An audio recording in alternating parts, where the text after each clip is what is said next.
Je m'appelle Tatiana Bénard, je suis infirmière coordinatrice de l'unité du pied diabétique. On est à Corbeil-Essonnes, on a 24 lits d'hospitalisation dans le service de diabétologie. On n'a pas de lit pied diabétique dédié. On couvre une file active d'environ 800 patients en ville, à peu près. C'est des patients qui malheureusement se reblessent régulièrement et donc qu'on est amené à voir régulièrement. Qui voit les patients tous les jours? Ce sont les infirmiers, les infirmières de ville, les podologues également de temps en temps, les médecins généralistes. Mais c'est essentiellement les infirmiers et les infirmières. Il fallait créer du lien avec eux, il fallait rassurer les patients. Et donc c'est comme ça qu'est arrivée l'étude Télépied, qui a été une étude faite à la fois par le CHSF, mais aussi par le CERID, qui est un centre de recherche sur le diabète. Ça a montré que quand il y a ce suivi-là, donc par le fait qu'on envoie des photos régulièrement, qu'on suive la plaie de façon régulière, sans forcément déplacer le patient de la ville à l'hôpital, on peut repérer les aggravations plus rapidement, on fait moins d'hospitalisation pour le patient, on donne de meilleurs conseils et donc le patient il cicatrise plus vite. Donc ça a été vraiment très bénéfique. Et donc en 2023, 3 à 4 ans après l'étude Télépied, on a eu la chance de tomber sur un stand Pixacare à un congrès plaie et cicatrisation. On s'est rendu compte que Pixacare pouvait répondre aux besoins qu'on avait ressentis pendant l'étude Télépied de ne pas avoir d'outils digital. On partageait les photos de façon un peu artisanale en fait et pas sécurisée. Grâce à Pixacare, on s'est dit que ça pouvait marcher de façon beaucoup plus fluide, beaucoup plus sécurisée. On a plusieurs utilisations de Pixacare. La plus importante, c'est le lien ville-hôpital. Tous les patients qui sortent d'hospitalisation, d'hôpitaux de jour, de consultation, des patients qu'on voit aux urgences via l'équipe mobile, mais qui ne sont pas hospitalisés, donc qui retournent chez eux. Tous ces patients-là, avec leur accord, ils sont inclus dans la télésurveillance Pixacare. On n'a jamais eu de refus. Ensuite, le lien s'établit entre la ville et l'hôpital. Ils nous mettent des photos régulièrement. On leur fait un retour s'il y a besoin. On suit les aggravations, ça c'est super important. On a beaucoup de patients qu'on n'a pas envoyés aux urgences. On a repéré précocement une aggravation et qu'on a réhospitalisé directement dans le service. Ou des fois on a un petit doute, ça ne nécessite pas une hospitalisation, mais dans ce cas-là on va rapprocher l'HDJ.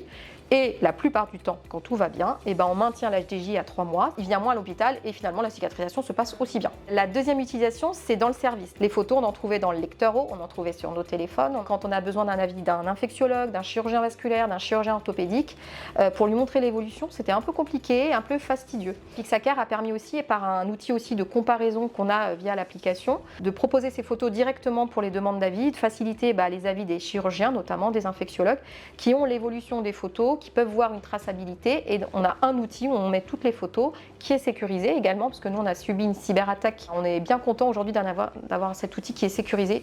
Toutes les photos sont centralisées dessus et on ne les met plus nulle part ailleurs. On a tous les diabétologues qui vont l'utiliser, toutes les infirmières, on a nos pédicures podologues qui sont sur l'hôpital qui vont pouvoir consulter. On a tous les avis dont on va avoir besoin, que ce soit les radiologues interventionnels, que ce soit les chirurgiens vasculaires, les chirurgiens orthopédiques, les infectiologues et les urgentistes.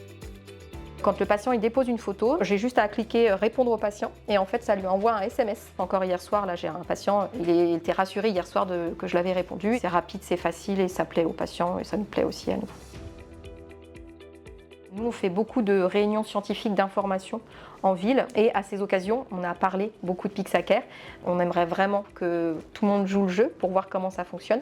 Donc là, il y a eu vraiment une grosse communication via ces soirées scientifiques qui a bien marché. Le retour, il est vraiment dans la majorité, il est très positif de la part des soignants de ville. Encore une fois, comme le patient, il voit que c'est facile à utiliser, ça les rassure parce qu'eux aussi ils ont une réponse. Pour beaucoup de choses, ils sont seuls.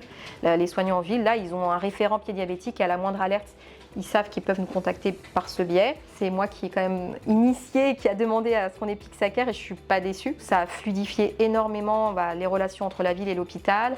Ça a fluidifié la prise en charge du patient en intra-hospitalier. Ça a sécurisé nos échanges. Notre téléphone perso, il reste sur le côté. On ne l'utilise plus. Nos enfants, ils n'ont plus accès à nos photos pas très belles de plaie. C'est une très belle expérience qu'on a avec Pixacare. Ça me simplifie les choses dans mon travail de coordinatrice du pied diabétique au quotidien. Je ne vais plus chercher à droite à gauche, je vais à l'essentiel, j'ouvre Pixacare tous les matins.